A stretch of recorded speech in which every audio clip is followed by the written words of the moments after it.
qu'on se le dise. Exactement. À nous, notre parti pris international, les demandes de plus en plus pressantes à la France de payer sa dette à l'égard d'Haïti. Et vous vous dites, oui, il y a une dette française. Oui, il y a une dette française. C'est une coalition d'une vingtaine d'ONG lors du Forum permanent des Nations Unies pour les personnes d'ascendance africaine, qui est à Genève, qui ont de nouveau réclamé le remboursement par la France de la dette qu'a été contraint de contracter Haïti après son indépendance en 1804. Et en fait, c'est pas exactement en 1824. C'est en 1804, en 1825, Charles X, qui vient d'arriver sur le trône, se présente à Haïti et en gros leur dit soit c'est la guerre, soit vous payez. Eh bien, vous payez quoi? Vous payez une indemnité de 150 millions de francs or pour dédommager les anciens colons et, en plus de ça, petite cerise sur le gâteau, avec l'assurance d'échanges commerciaux privilégiés avec la France. Et parce qu'il faut faire ça bien, vous allez emprunter aux banques françaises, c'est ce qu'on appelle après la double dette. C'est le diable qui se mord la queue. Il y en a plein comme ça dans l'histoire d'Haïti. Alors la dette a été remboursée par Haïti en 1947. En 1947. Donc ils ont mis 120 ans. Exactement, à 21 milliards de dollars. Mais pour les partisans du remboursement, il y a eu 200 ans d'intérêt dont la France a bénéficié. Donc elle se montrait davantage à 150 voire 200 milliards. Alors c'est pas la première fois que c'était. Haïti a dû payer une dette à la France pour avoir osé déclarer son indépendance. Vous connaissez ma difficulté intellectuelle, morale, historique à regarder avec nos yeux d'aujourd'hui l'histoire. Encore une fois, l'histoire n'est pas bien ou mal, elle est. On doit la comprendre, l'analyser, l'offrir pédagogiquement au plus grand nombre, mais on ne peut pas la réécrire, on ne peut pas la retordre dans l'autre sens. Elle est ce qu'elle est. Mais par contre, force est de constater que d'aller demander à la première République noire, et qui n'est pas n'importe quelle République noire ou pas noire d'ailleurs, Haïti, Toussaint Louverture, quand il lit la Déclaration des droits de l'homme et du citoyen, après la Révolution française, quand elle arrive entre ses mains Haïti, ce qu'il lit, il s'y reconnaît. Il dit, mais ça parle de moi ce texte, je suis né libre, je mérite la liberté.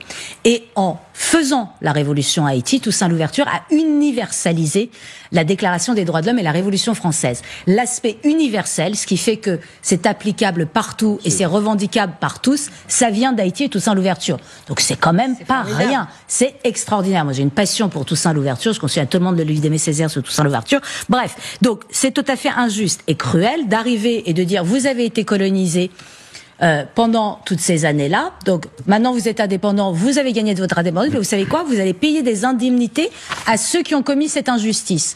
Alors même avec les réserves que je peux avoir dans la réécriture historique, ça va quand même. Donc je pense que quand même il y a une légitimité. Mais j'ai deux mais. La première, c'est qu'on doit aussi faire payer les Américains.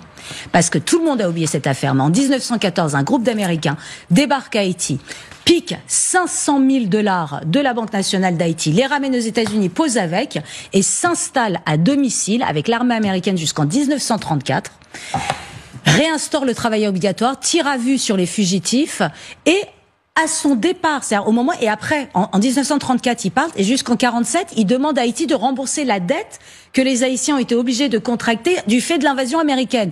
Donc eux aussi, ils doivent payer. Et la deuxième réserve? Et la deuxième réserve, c'est que le problème, c'est qu'Haïti, pour prendre que les 41 dernières années, c'est coup d'État, c'est corruption, c'est des insurrections, c'est des élections truquées, c'est impossible. Et je crains, c'est l'un des pays les plus pauvres du monde, et je crains que cette dette prenne une dimension magique. C'est-à-dire à partir du moment où la dette sera remboursée, tout va très bien aller. Eh bien non, il faut beaucoup plus, et Haïti mérite tellement. Qu'on se le dise. Exactement. À nous, notre parti pris international, les demandes de plus en plus pressantes à la France de payer sa dette à l'égard d'Haïti. Et vous vous dites, oui, il y a une dette française. Oui, il y a une dette française. C'est une coalition d'une vingtaine d'ONG lors du Forum permanent des Nations Unies pour les personnes d'ascendance africaine, qui est à Genève, qui ont de nouveau réclamé le remboursement par la France de la dette qu'a été contraint de contracter Haïti après son indépendance en 1804. Et en fait, c'est pas exactement en 1824. C'est en 1804, en 1825, Charles X, qui vient d'arriver sur le trône, se présente à Haïti et en gros leur dit soit c'est la guerre, soit vous payez. Eh bien, vous payez quoi? Vous payez une indemnité de 150 millions de francs or pour dédommager les anciens colons et, en plus de ça, petite cerise sur le gâteau, avec l'assurance d'échanges commerciaux privilégiés avec la France. Et parce qu'il faut faire ça bien, vous allez emprunter aux banques françaises. C'est ce qu'on appelle après la double dette. C'est le diable qui se mord la queue. Il y en a plein comme ça dans l'histoire d'Haïti. Alors, la dette a été remboursée par Haïti en 1947. En 1947. Donc, ils ont mis 120 ans. Exactement, à 21 milliards de dollars. Mais pour les partisans du remboursement, il y a eu 200 ans d'intérêt dont la France a bénéficié. Donc, elle se montrait davantage à 150, voire 200 milliards. Alors, c'est pas la première fois que c'était... Haïti a dû payer une dette à la France pour avoir osé déclarer son indépendance. Vous connaissez ma difficulté intellectuelle, morale, historique à regarder avec nos yeux d'aujourd'hui l'histoire. Encore une fois, l'histoire n'est pas bien ou mal, elle est. On doit la comprendre, l'analyser, l'offrir pédagogiquement au plus grand nombre, mais on ne peut pas la réécrire, on ne peut pas la retordre dans l'autre sens. Elle est ce qu'elle est. Mais par contre, force est de constater que d'aller demander à la première République noire, et qui n'est pas n'importe quelle République noire ou pas noire d'ailleurs, Haïti, Toussaint Louverture, quand il lit la Déclaration des droits de l'homme et du citoyen, après la Révolution française, quand elle arrive entre ses mains Haïti, ce qu'il lit, il s'y reconnaît. Il dit, mais ça parle de moi, ce texte. Je suis né libre, je mérite la liberté. Et en faisant la révolution à Haïti, Toussaint Louverture a universalisé la Déclaration des droits de l'homme et la Révolution française. L'aspect universel, ce qui fait que c'est applicable partout et c'est revendicable par tous, ça vient d'Haïti et Toussaint Louverture. Donc c'est quand même pas rien. C'est extraordinaire. Moi j'ai une passion pour Toussaint Louverture. Je conseille à tout le monde de lire d'Aimé Césaire sur Toussaint Louverture. Bref, donc c'est tout à fait injuste et cruel d'arriver et de dire vous avez été colonisé pendant toutes ces années-là. Donc, maintenant, vous êtes indépendant, vous avez gagné de votre indépendance, mais vous savez quoi? Vous allez payer des indemnités à ceux qui ont commis cette injustice. Alors, même avec les réserves que je peux avoir dans la réécriture historique, ça va, quand même. Donc, je pense que quand même, il y a une légitimité. Mais, j'ai deux mais. La première, c'est qu'on doit aussi faire payer les Américains.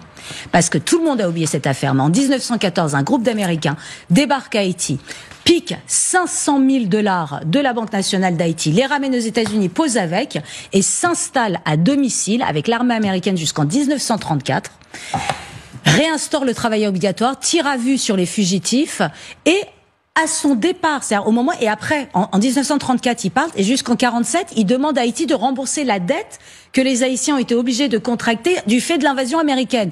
Donc eux aussi, ils doivent payer. Et la deuxième réserve? Et la deuxième réserve, c'est que le problème, c'est qu'Haïti, pour prendre que les 41 dernières années, c'est coup d'État, c'est corruption, c'est des insurrections, c'est des élections truquées, c'est impossible. Et je crains, c'est l'un des pays les plus pauvres du monde, et je crains que cette dette prenne une dimension magique. C'est-à-dire à partir du moment où la dette sera remboursée, tout va très bien aller. Eh bien non, il faut beaucoup plus, et Haïti mérite tellement. Qu'on se le dise. Exactement. Abnou, notre parti pris international, les demandes de plus en plus pressantes à la France de payer sa dette à l'égard d'Haïti. Et vous dites, oui, il y a une dette française. Oui, il y a une dette française. C'est une coalition d'une vingtaine d'ONG lors du Forum permanent des Nations Unies pour les personnes d'ascendance africaine, qui est à Genève, qui ont de nouveau réclamé le remboursement par la France de la dette qui a été contraint de contracter Haïti après son indépendance en 1804. Et en fait, c'est pas exactement en 1824. C'est en 1804, en 1825, Charles X, qui vient d'arriver sur le trône, se présente à Haïti et en gros leur dit soit c'est la guerre, soit vous payez. Eh bien, vous payez quoi? Vous payez une indemnité de 150 millions de francs or pour dédommager les anciens colons et, en plus de ça, petite cerise sur le gâteau, avec l'assurance d'échanges commerciaux privilégiés avec la France. Et parce qu'il faut faire ça bien, vous allez emprunter aux banques françaises, c'est ce qu'on appelle après la double dette. C'est le diable qui se mord la queue. Il y en a plein comme ça dans l'histoire d'Haïti. Alors, la dette a été remboursée par Haïti en 1947. En 1947. Donc, ils ont mis 120 ans. Exactement, à 21 milliards de dollars. Mais pour les partisans du remboursement, il y a eu 200 ans d'intérêt dont la France a bénéficié. Donc, elle se montrait davantage à 150, voire 200 milliards. Alors, c'est pas la première fois que c'était... Haïti a dû payer une dette à la France pour avoir osé déclarer son indépendance. Vous connaissez ma difficulté intellectuelle, morale, historique à regarder avec nos yeux d'aujourd'hui l'histoire. Encore une fois, l'histoire n'est pas bien ou mal, elle est. On doit la comprendre, l'analyser, l'offrir pédagogiquement au plus grand nombre, mais on ne peut pas la réécrire, on ne peut pas la retordre dans l'autre sens. Elle est ce qu'elle est. Mais par contre, force est de constater que d'aller demander à la première République noire, et qui n'est pas n'importe quelle République noire ou pas noire d'ailleurs, Haïti, Toussaint Louverture, quand il lit la Déclaration des droits de l'homme et du citoyen, après la Révolution française, quand elle arrive entre ses mains Haïti, ce qu'il lit, il s'y reconnaît. Il dit, mais ça parle de moi, ce texte. Je suis né libre, je mérite la liberté. Et en faisant la révolution à Haïti, Toussaint Louverture a universalisé la Déclaration des droits de l'homme et la Révolution française. L'aspect universel, ce qui fait que c'est applicable partout et c'est revendicable par tous, ça vient d'Haïti et Toussaint Louverture. Donc c'est quand même pas rien. C'est extraordinaire. Moi j'ai une passion pour Toussaint Louverture. Je conseille à tout le monde de lire d'Aimé Césaire sur Toussaint Louverture. Bref, donc c'est tout à fait injuste et cruel d'arriver et de dire vous avez été colonisé pendant toutes ces années-là. Donc maintenant vous êtes indépendant, vous avez gagné de votre indépendance, mais vous savez quoi? Vous allez payer des indemnités à ceux qui ont commis cette injustice. Alors même avec les réserves que je peux avoir dans la réécriture historique, ça va quand même. Donc je pense que quand même il y a une légitimité. Mais j'ai deux mais. La première, c'est qu'on doit aussi faire payer les Américains. Parce que tout le monde a oublié cette affaire. Mais en 1914, un groupe d'Américains débarque à Haïti, pique 500 000 $ de la Banque nationale d'Haïti, les ramène aux États-Unis, pose avec, et s'installe à domicile avec l'armée américaine jusqu'en 1934, réinstaure le travail obligatoire, tire à vue sur les fugitifs, et à son départ, c'est-à-dire au moment et après, en 1934, ils partent et jusqu'en 47, ils demandent à Haïti de rembourser la dette que les Haïtiens ont été obligés de contracter du fait de l'invasion américaine. Donc eux aussi, ils doivent payer. Il y a une et la deuxième réserve? Et la deuxième réserve, c'est que le problème, c'est qu'Haïti, pour prendre que les 41 dernières années, c'est coups d'État, c'est corruption, c'est des insurrections, c'est des élections truquées, c'est impossible. Et je crains, c'est l'un des pays les plus pauvres du monde, et je crains que cette dette prenne une dimension magique. C'est-à-dire à partir du moment où la dette sera remboursée, tout va très bien aller. Eh bien non, il faut beaucoup plus, et Haïti mérite tellement. Qu'on se le dise. Exactement. Nous, notre parti pris international, les demandes de plus en plus pressantes à la France de payer sa dette à l'égard d'Haïti. Et vous dites, oui, il y a une dette française. Oui, il y a une dette française. C'est une coalition d'une vingtaine d'ONG lors du Forum permanent des Nations Unies pour les personnes d'ascendance africaine, qui est à Genève, qui ont de nouveau réclamé le remboursement par la France de la dette qui a été contraint de contracter Haïti après son indépendance en 1804. Et en fait, c'est pas exactement en 1824. C'est en 1804, en 1825, Charles X, qui vient d'arriver sur le trône, se présente à Haïti et en gros leur dit soit c'est la guerre, soit vous payez. Eh bien, vous payez quoi? Vous payez une indemnité de 150 millions de francs or pour dédommager les anciens colons et, en plus de ça, petite cerise sur le gâteau, avec l'assurance d'échanges commerciaux privilégiés avec la France. Et parce qu'il faut faire ça bien, vous allez emprunter aux banques françaises, c'est ce qu'on appelle après la double dette. C'est le diable qui se mord la queue. Il y en a plein comme ça dans l'histoire d'Haïti. Alors la dette a été remboursée par Haïti en 1947. En 1947. Donc ils ont mis 120 ans. Exactement, à 21 milliards de dollars. Mais pour les partisans du remboursement, il y a eu 200 ans d'intérêt dont la France a bénéficié. Donc elle se montrait davantage à 150 voire 200 milliards. Alors c'est pas la première fois que c'était. Haïti a dû payer une dette à la France pour avoir osé déclarer son indépendance. Vous connaissez ma difficulté intellectuelle, morale, historique à regarder avec nos yeux d'aujourd'hui l'histoire. Encore une fois, l'histoire n'est pas bien ou mal ailée. On doit la comprendre, l'analyser, l'offrir pédagogiquement au plus grand nombre, mais on ne peut pas la réécrire, on ne peut pas la retordre dans l'autre sens. Elle est ce qu'elle est. Mais par contre, force est de constater que d'aller demander à la première République noire, et qui n'est pas n'importe quelle République noire ou pas noire d'ailleurs, Haïti, Toussaint Louverture, quand il lit la Déclaration des droits de l'homme et du citoyen, après la Révolution française, quand elle arrive entre ses mains Haïti, ce qu'il lit, il s'y reconnaît. Il dit, mais ça parle de moi, ce texte. Je suis né libre, je mérite la liberté. Et en faisant la révolution à Haïti, Toussaint Louverture a universalisé la Déclaration des droits de l'homme et la Révolution française. L'aspect universel, ce qui fait que c'est applicable partout et c'est revendicable par tous, ça vient d'Haïti et Toussaint Louverture.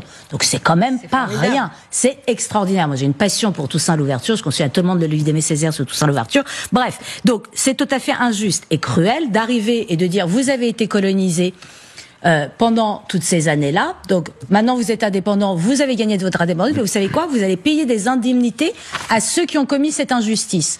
Alors même avec les réserves que je peux avoir dans la réécriture historique, ça va quand même. Donc je pense que quand même il y a une légitimité. Mais j'ai deux mais. La première, c'est qu'on doit aussi faire payer les Américains.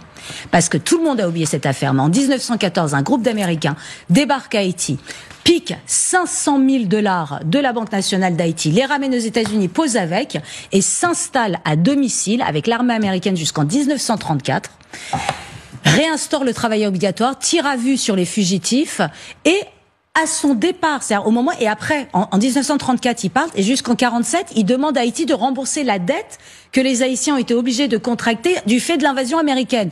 Donc eux aussi, ils doivent payer. Il y a une Et la deuxième réserve? Et la deuxième réserve, c'est que le problème, c'est qu'Haïti, pour prendre que les 41 dernières années, c'est coup d'État, c'est corruption, c'est des insurrections, c'est des élections truquées, c'est impossible. Et je crains, c'est l'un des pays les plus pauvres du monde, et je crains que cette dette prenne une dimension magique. C'est-à-dire à partir du moment où la dette sera remboursée, tout va très bien aller. Eh bien non, il faut beaucoup plus, et Haïti mérite tellement.